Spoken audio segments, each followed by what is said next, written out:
Hi and welcome back to another Alpha Challenge video. In this video I will be talking about the nerfs and some suggested decks that you can use before the nerfs happen for some of the Starcraft cards. There was a big balance patch that was announced for the 18th of March, which is going to have a big shake-up on the meta for the following week before the rotation occurs on the 25th. The cards that were nerfed, in particular, were Zerg and Terran cards, and then there was quite a few reverts that occurred for cards that are going to be going into Wild. In particular, the focus for today is going to be on the cards that are getting nerfed. So for the Zergling's getting nerfed to be just to summon a 1/1 Zergling rather than a copy of itself, which is obviously going to destroy this current archetype that uses the hand buffs for the Zerglings and then summons a copy of it. In addition, there's also the Kerrigan that's getting nerfed, which is going to increase the mana cost up to 8, and then the Infestor is also getting nerfed for the Zerg package. Infestor being changed to a 4/2 that gives 1 extra attack aura rather than the 1/1 aura that was previously giving. So in general, this the decks for Zergs are going to have a pretty big hit, and we'll have a shake-up of the meta for the final few days of the rotation. For Terran, the cards that are being nerfed is Starport, Liftoff, simply because of the Starship pieces are getting reworked. Liberator's just changing to 2 damage AoE to minions. Banshee's getting changed to 3 damage. The armor one, the Viking, is getting changed to give 5 armor, and the Raven is getting changed to give 2 special abilities.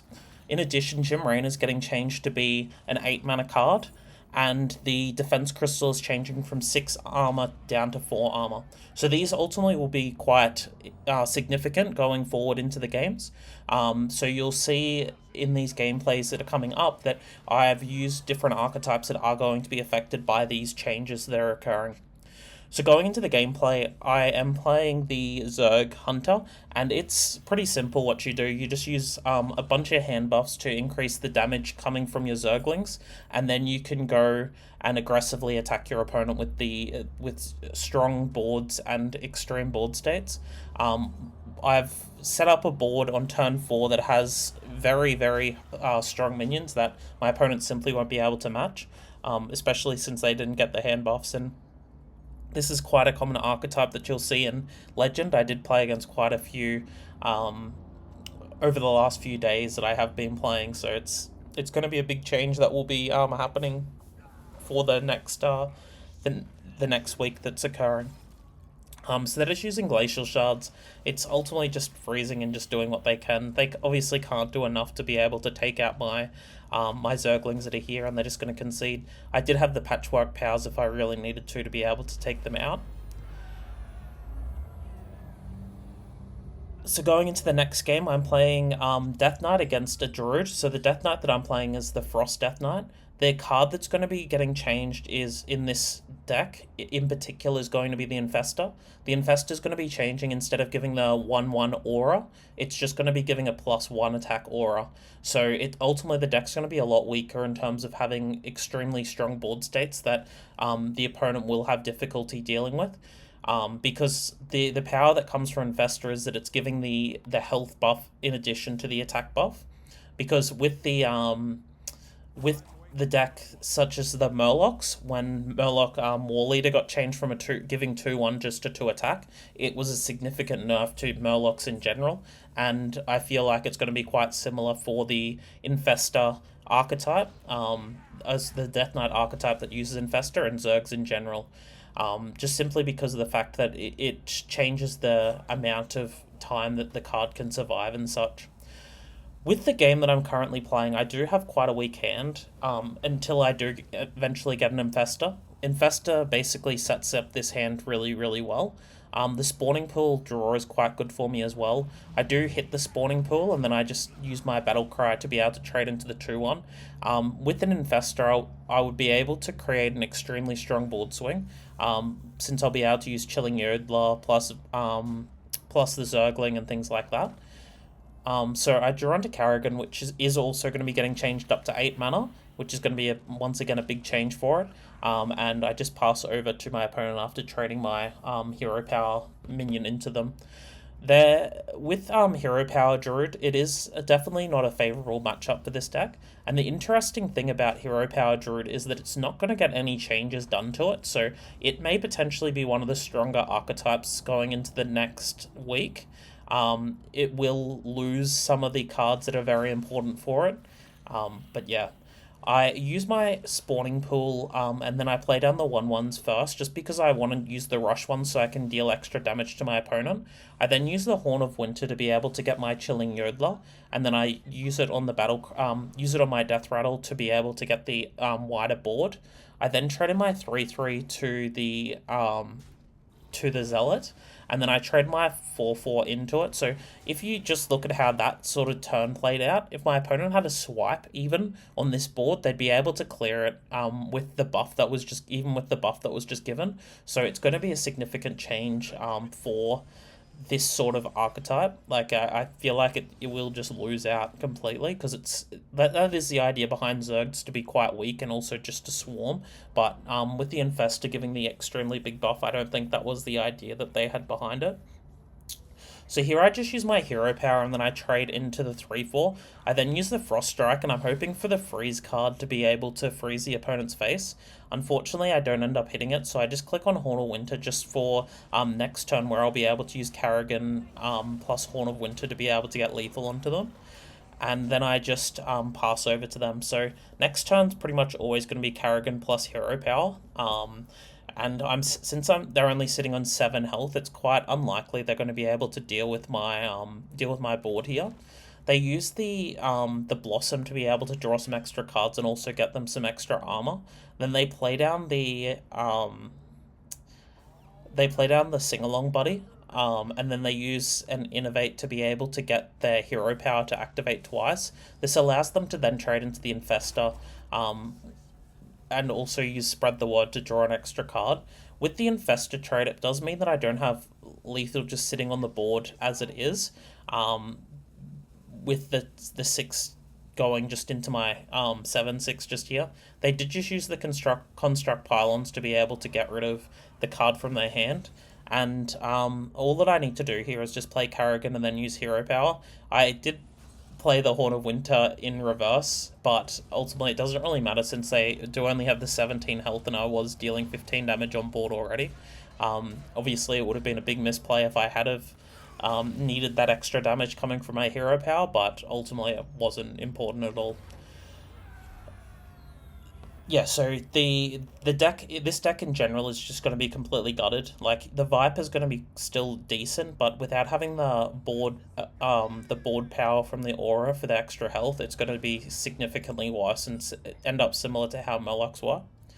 The changes that are happening for the Starship classes, so the Terran classes, are the Starport and Liftoff are changing, so their star pieces are going to be a lot weaker, besides from Medivac, which is already the worst one. The Raven is still relatively decent. Liberator's gotten a lot worse with just being able to deal AoE to the opponent's board rather than dealing face damage. Banshee is reduced down to 3 damage, so it's a lot weaker as well. And then the Jim Rain is getting changed to 8 mana, so ultimately it's going to be a lot, it's going to be significantly different to how it was. The Protoss class didn't get hit at all, like it is the weakest of the classes, but what's going to be quite interesting is how the hero power druid goes for the next week, simply because with these classes all being nerfed significantly, Warlock will be fine because it doesn't really use the package very much. Like, it doesn't use Zerglings that much. It doesn't do any buffs for them. It just plays them down onto the board. So, and it does just get the Giants out. So I don't think that's really going to impact the Warlock one at all. But it impacts Shaman, which is one of Druid's worst matchups. The Shaman, like this Infinite or this control-y sort of Shaman that's being played at the moment probably is going to get a lot weaker simply because of the reduction down of the defense crystal. That's probably going to be one of the biggest impacts, but also the Starships being a lot weaker is going to be pretty big as well. I could see the Terran Shaman, just the Battlecry sort of version that uses the siege tanks and things like that, getting a bit stronger. but this version of Shaman is probably going to be not very strong. It's probably going to be the less powerful one of the two. Yeah, so with the changes that have occurred here, I'd say that like it's still going to be a relatively decent deck, but it won't be a tier 1 deck anymore, just because of how many nerfs it's going to be taking from those different changes. So I end up drawing into my Titan, which I'm going to be using with the Liftoff, which is the reason why I didn't use the Liftoff this turn, because with the Liftoff it means that I could it means that I can use it for 0 mana next turn with the Titan. The Starport as well is quite decent in my hand, but I wanted to hex that the cat just because I didn't really want him to get up to 6 or 7 or whatever amount of damage it could potentially get up to if they did keep getting the buffs down into their minions. So they end up dealing 10 damage to me with their hero power, because they refresh their hero power as well. So it isn't a great position to be in. I play down my Titan and then I just use the Liftoff here. Obviously it gets me a few extra cards, but then I can use that AoE to clear the board and also heal up a little bit. Then I can just go into my opponent. So next turn they're more than likely, I'm assuming they're just going to play down the Artanis, which is quite a likely sort of play. They do use the Blossom, so they still can play Artanis down since it was reduced down by 1. They use the Construct Pylons and then they do end up playing down Artanis. This, like, they're just going to deal face damage with the 3/4s anyway, so it's in general going to be always the case that would occur. I do have lock-ons and lift-offs and SCV and things like that, so I play down the SCV first just so I can draw cards, and then I do have another lift-off that's in my hand as well. I use the lock-on to get into the 3/1. I obviously could launch my Starship at this point in time to be able to clear if I needed to. I end up getting a Banshee, which is relatively decent. I also still do have the lock-on in my hand if I need it. And then I just trade into the 3/1 to get my board clearer, so I can play down the Starport, or I can play down one of my other minions that are here. The Starport's more useful because I could potentially get a Raven, which I did, because the Raven's the most likely thing to be able to survive against the board that's there. I'm hoping for Elusive with the Raven. I launched the Starship and unfortunately it doesn't hit the Elusive. It just gets the Divine Shield and Reborn, so it means they can use their phaser to be able to make it go dormant for 2 turns. So my idea that I need to make sure that I'm doing is that I'm thinking about the future turns to be able to get my health total up and high enough. They end up using their sing-along buddy plus their hero power, which means that they do have enough to push enough damage. They did make a misplay just then by playing down the Pixie. There was no real reason to do that, especially since I can quite easily clear it with the board that I have here. The Jim Raynor obviously will be able to clear it as well, so I just use my Titan to get rid of its overload, because there aren't any overload cards in the deck anyway. I have a lot of different choices that I can use with my hand as well. I do end up just opting for the Jim Raynor just because of the fact that it is going to be able to clear most likely, and it'll get me enough armor to be able to boost up.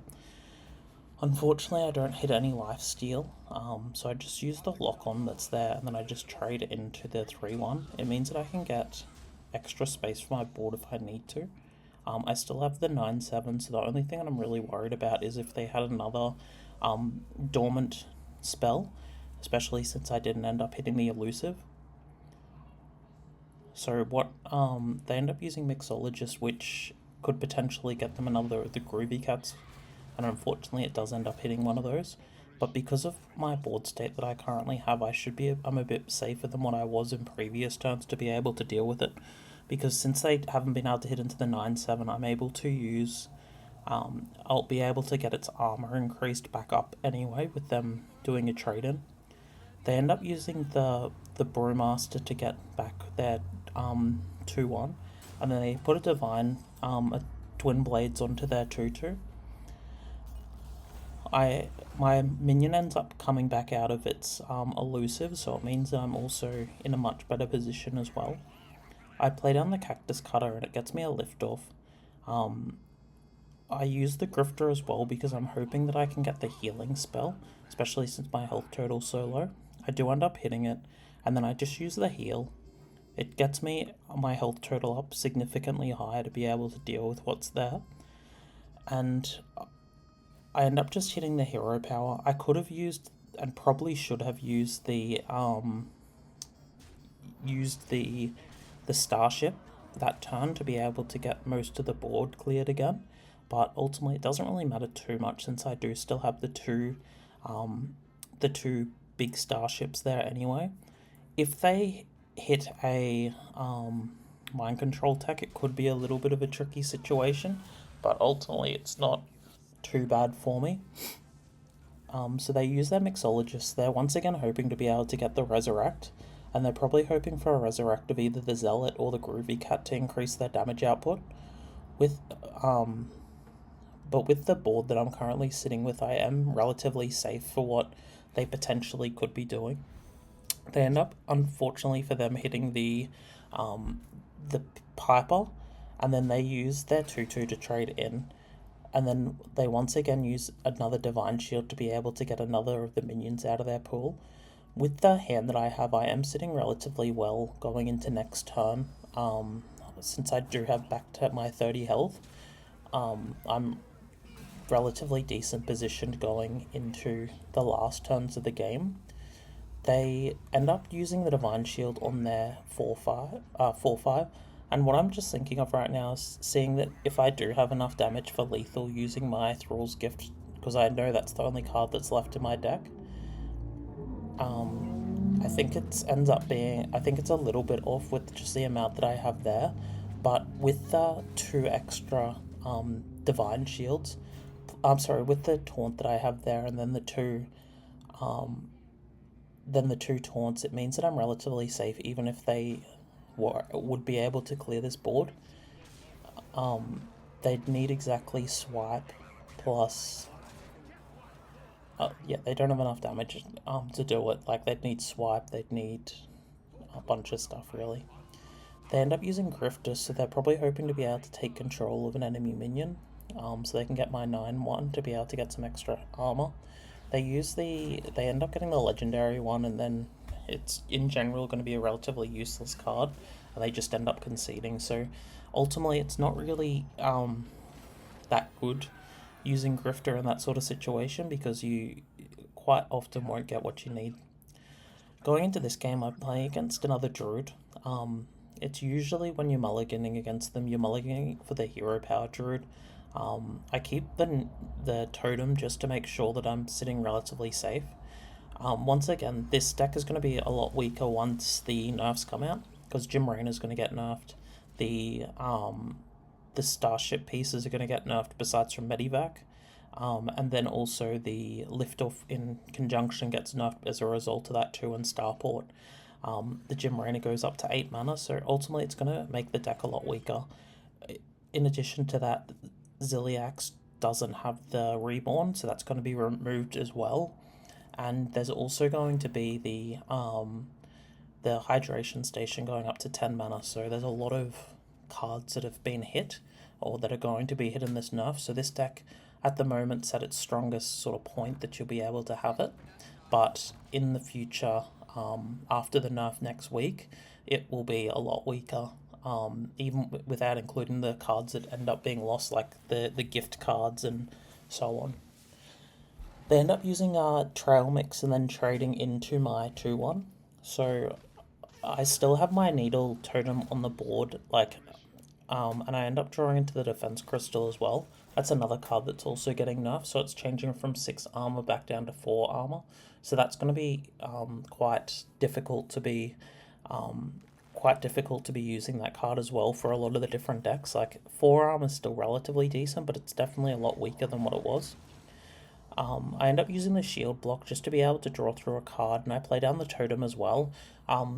In hindsight, it probably wasn't the best play playing down the totem. I probably should have just used the shield block, because it does mean that I'm going to be starting to get to an extremely high amount of cards in my hand, and I'll end up burning cards as well.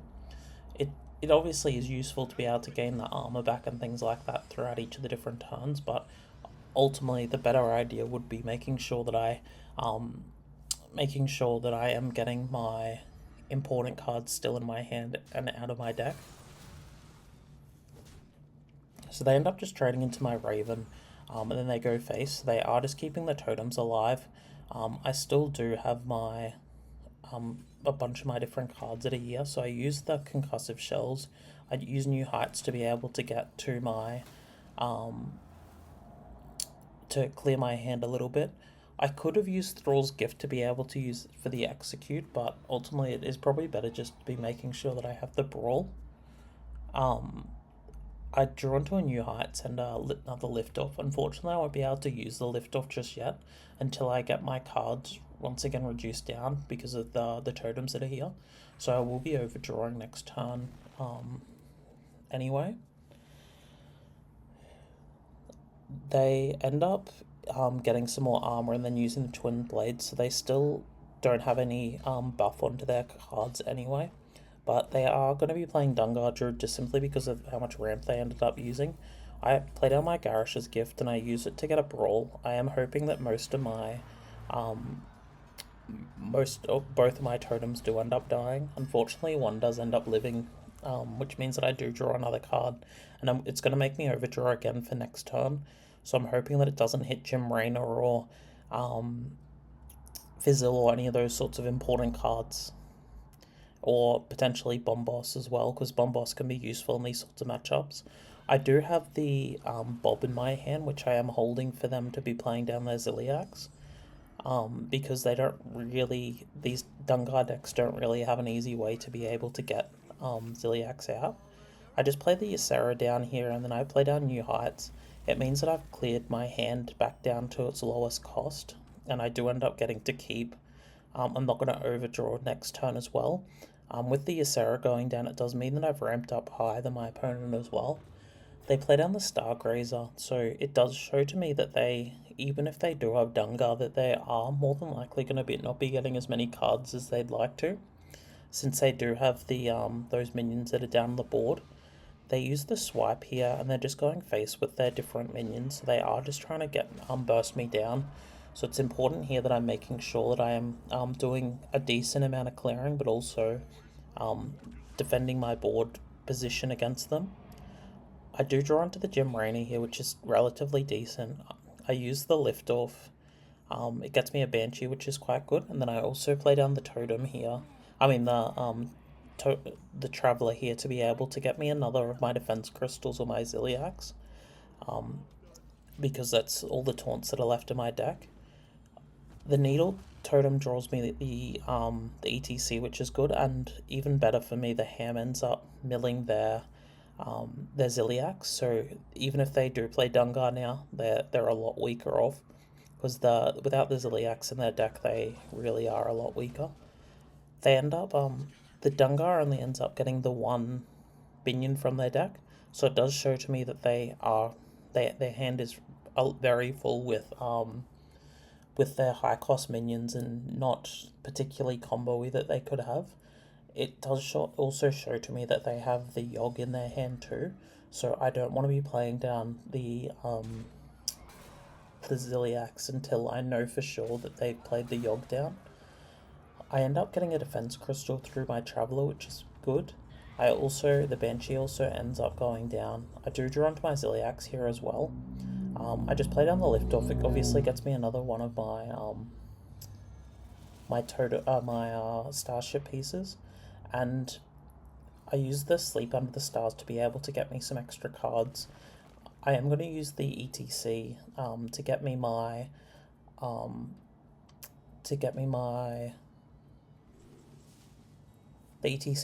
Kill Jaden, since I'm running so low on cards.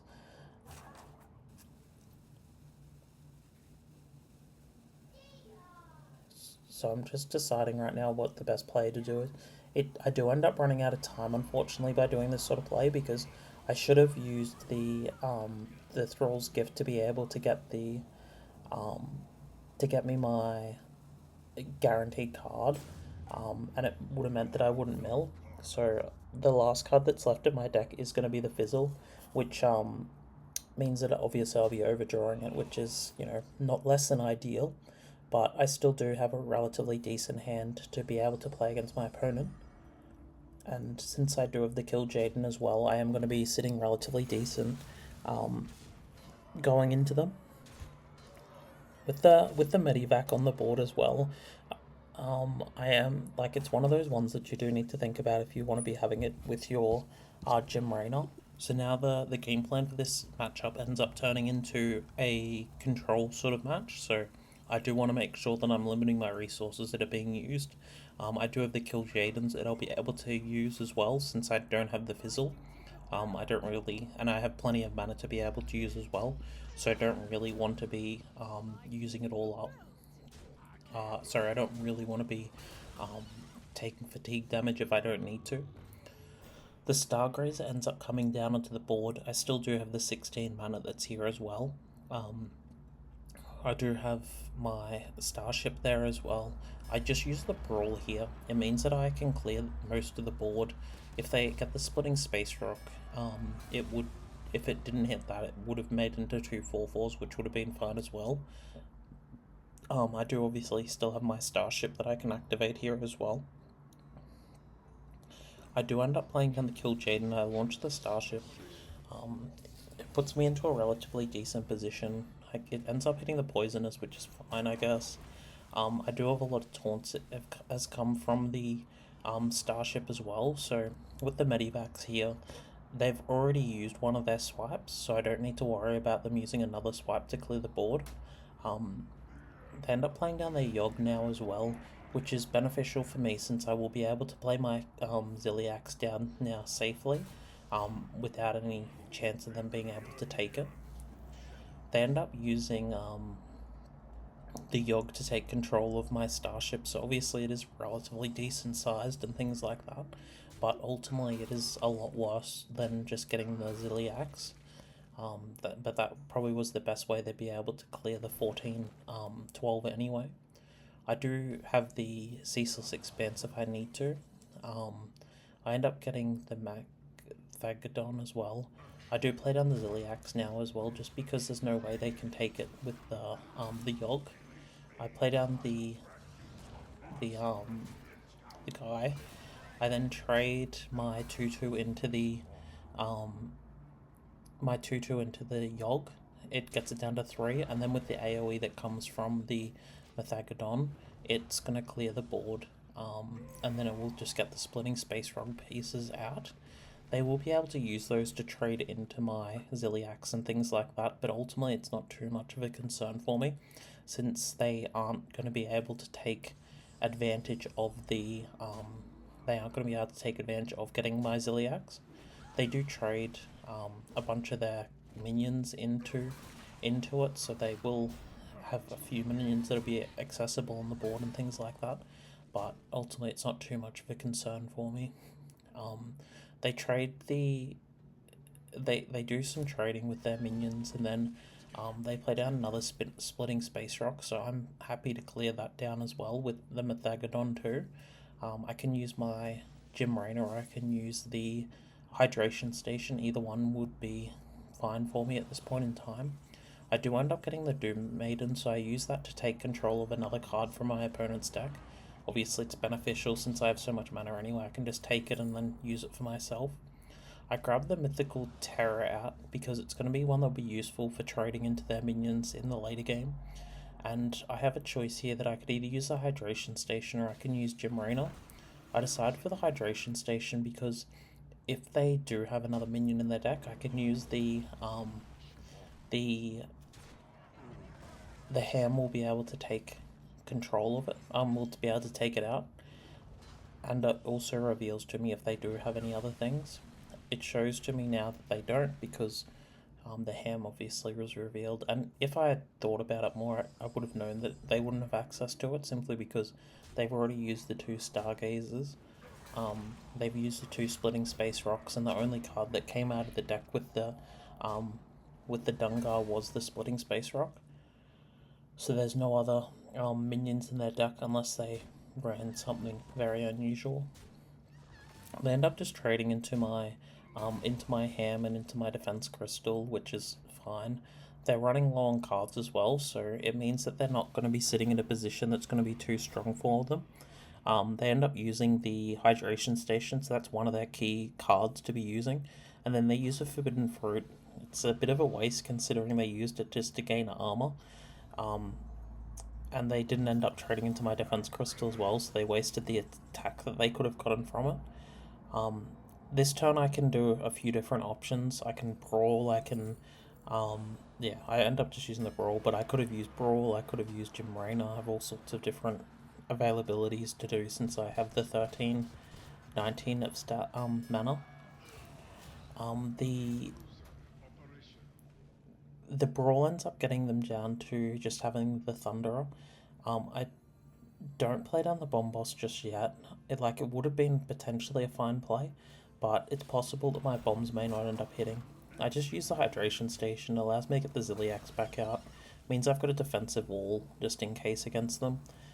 Ultimately now I'm just trying to get some tempo down onto the board and get some more minions down. I do have the Jim Raynor if I needed to as well, but I'm going to use that when I use the Starship with the defense crystals that are inside it. So they play down their ENR, which is perfectly fine. There's not really too much that they can do with it. And they use the spontaneous growth to be able to get the extra cards out of their deck. Since it's unlikely they're running Kill Jaden, they are going to get into a fatiguing sort of situation. But since they also only have the 5 cards left in their hand, I can use the Bomb Boss next turn to be able to try and clear the different cards that they potentially could have. So they use their face to be able to tank into my Unkilliax. Obviously, it gets rid of my Divine Shield that's here as well. What I can do is play down the Bomb Boss. It obviously gets the bombs into their deck. And now I want I trade my Ziliax in.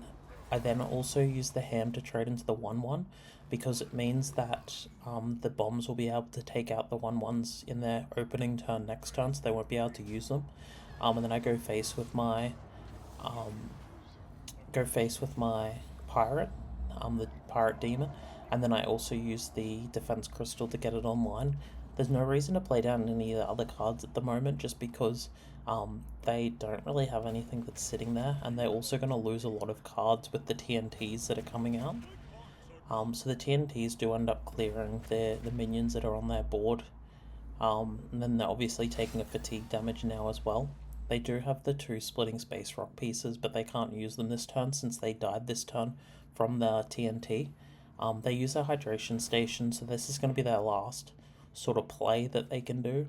Then they use the Pendant of Earth to be able to get the 8 damage with the Stargazer.